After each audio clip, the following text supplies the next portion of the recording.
Tout d'abord, à propos de la méthode qui préside à l'examen de ce texte, deux qualificatifs me viennent à l'esprit: précipitation et dessaisissement du Parlement.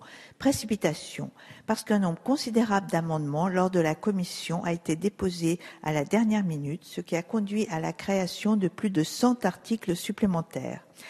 Parce que l'étude d'impact a été jugée lacunaire par le Conseil d'État. Parce que nous n'avons eu que peu de temps depuis mi-décembre pour étudier cet énorme projet de loi.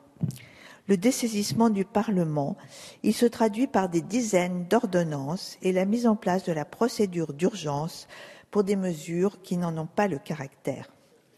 Certaines ordonnances ont été transformées par amendement en texte intégré à la loi, mais à la dernière minute. Comment les parlementaires pourraient-ils évaluer les conséquences de plusieurs dizaines d'articles en même temps que l'examen du texte se poursuit en commission? Au reproche de dessaisissement du Parlement, le gouvernement a promis de l'associer à la rédaction des ordonnances et d'y associer le Conseil national de la transition énergétique, par exemple. Cet aménagement de dernière minute ne saurait se substituer à un examen par la représentation nationale. Les parlementaires sont mandatés par les citoyens pour discuter les lois et les voter. Vous affichez des objectifs importants. Cependant, les moyens proposés et la vision de notre économie et de la société que sous-tendent ces mesures interrogent le groupe écologiste. Nous soutenons certaines mesures de cette loi, comme le contrôle des sociétés autoroutières, l'amélioration de la gouvernance des entreprises où l'État détient des participations, l'encouragement à l'innovation, le soutien aux jeunes créateurs d'entreprises, l'accès facilité au très haut débit dans les immeubles en copropriété, la reconnaissance des agences régionales de l'économie sociale et solidaire, la diminution des délais pour passer le permis de conduire si toutefois les mesures proposées ne conduisent pas à terme à la privatisation de cet examen. Le travail en commission a permis d'améliorer un peu le texte proposé. Cependant, au final, le texte qui nous est présenté aujourd'hui vise principalement à déréguler l'activité dans les domaines traités par cette loi et à détricoter de nombreux codes, urbanisme, logement, transport, travail, environnement, code civil et j'en passe. La dérégulation, c'est l'abandon par l'État de nombreuses compétences au profit des autorités dites de régulation ou bien au simple marché, c'est-à-dire sans régulation du tout. L'autorité de la concurrence voit ainsi ses prérogatives s'élargir considérablement, sans par ailleurs que l'on sache si des moyens supplémentaires lui seront attribués. C'est bien le signe que la politique du gouvernement s'inscrit là dans une logique économique clairement libérale. L'abandon des compétences de l'État est patent dans le domaine des transports interurbains. Aujourd'hui, cette activité est un vrai service public au service des personnes et de l'économie. En effet, la grande majorité des déplacements est liée au travail. L'obligation de signer un contrat de service public avec l'État ou les collectivités locales pour assurer le service disparaît avec ce projet de loi. Dans certains cas, la nouvelle autorité envisagée, l'ARAFER, sera chargée de la régulation. Mais dans d'autres cas, une entreprise privée pourra, sans contrôle préalable, créer une ligne. Si cela pouvait amener à diminuer le nombre de voitures sur les routes et donc le niveau de la pollution de l'air, ce serait positif. Cependant, l'étude d'impact ne permet pas de l'affirmer.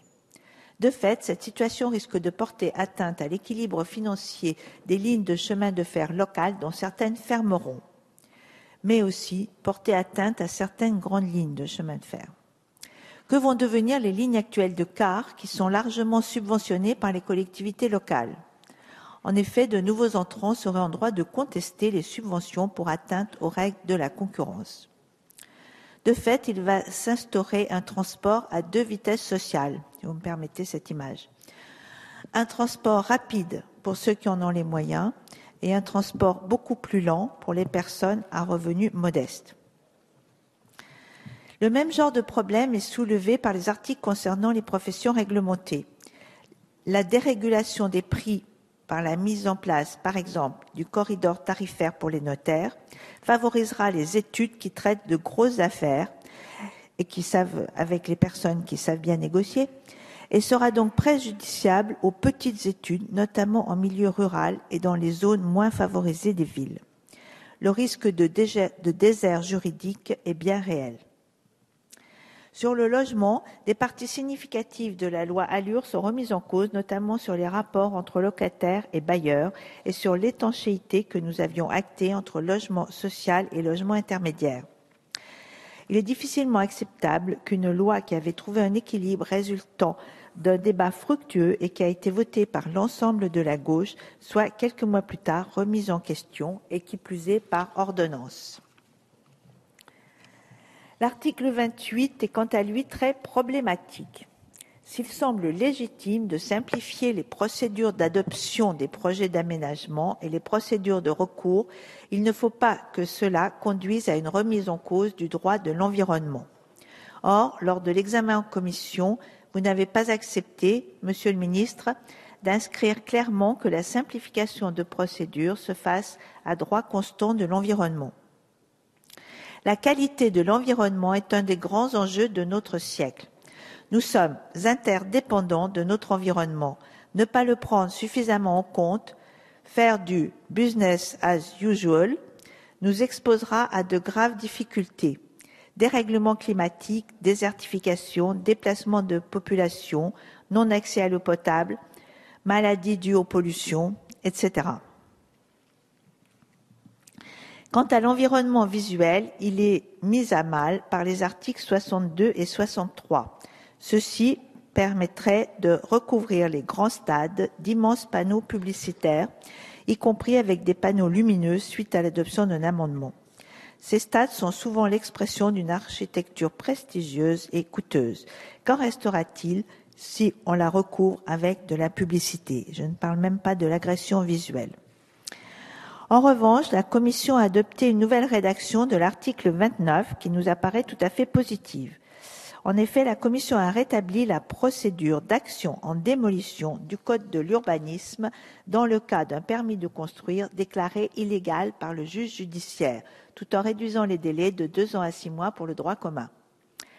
Le risque de recours abusif, a déjà été largement abordé dans la loi Allure.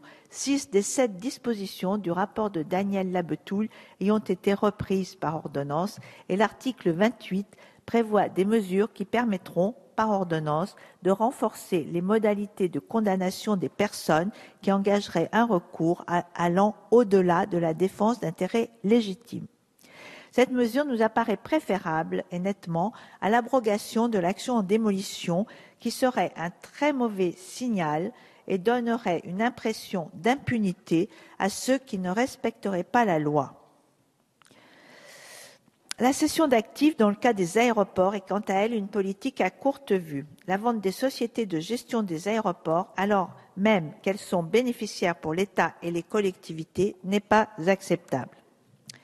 Il en va de même pour le cas de l'Institut du sang qui, à l'origine du texte, était livré aux capitaux privés. Par amendement, un garde-fou a été mis en place. Ce sont des fonds d'entreprise publiques qui devraient apporter les 250 millions nécessaires au laboratoire français de fractionnement et de biotechnologie. Vous avez laissé entendre, Monsieur le ministre, que ce serait en fait la BPI qui apporterait de l'argent, sans toutefois le mentionner dans le texte. Ce serait ainsi 250 millions qui pourraient manquer aux autres interventions de la BPI dans les entreprises. Je pourrais aussi parler longuement des atteintes au droit du travail, de la facilitation des licenciements, du délit d'atteinte au secret des affaires qui protégera qui. À propos de l'extension du travail du dimanche, une compensation minimum n'est pas inscrite dans la loi, nous le regrettons. De l'aveu même de grands patrons de la distribution, 12 jours d'ouverture le dimanche, ce n'est pas souhaitable, c'est trop. Et combien d'emplois sont menacés dans le petit commerce de centre-ville ou de centre-bourg, là où ces commerces n'ont pas les moyens d'assurer une présence le dimanche. Sur le fond, souhaite-t-on que la consommation 7 jours sur 7 soit notre horizon ? On aime bien prendre l'exemple de l'Allemagne. Eh bien justement, en Allemagne, les commerces ne sont pas ouverts le dimanche. Réfléchissons-y. Pour nous, écologistes, les dimensions sociales et environnementales sont largement perdantes avec ce texte, sans que ces retombées positives soient prouvées sur l'économie, sur l'emploi ou sur le pouvoir d'achat des Français. J'en viens à ma presque conclusion. L'État n'a plus les moyens, nous dit-on. Alors, avec ce texte, on dérégule, on déréglemente, on organise le désengagement financier de l'État. À qui veut-on donner des gages? Et ceci dans la précipitation, ce qui va conduire à une certaine insécurité juridique et pas forcément à simplifier donc. L'État risque fort de continuer à s'appauvrir ainsi. Certains services au public, les protections sociales et la qualité de l'environnement à se dégrader. Pourtant, ils sont le bien commun des Français. Il faut avancer, nous dit-on. Avec ce texte, c'est comme si l'on devait sauter dans le vide sous la pression d'une force mal identifiée, sans parachute et sans filet de sécurité. Si on tombe dans l'eau, ça va. Si on tombe sur un sol dur, il y a de la casse. Vous l'aurez bien compris, pour nous, le compte n'y est pas. Cependant, nous proposerons des améliorations tout au long de ces 2 semaines. Je vous remercie.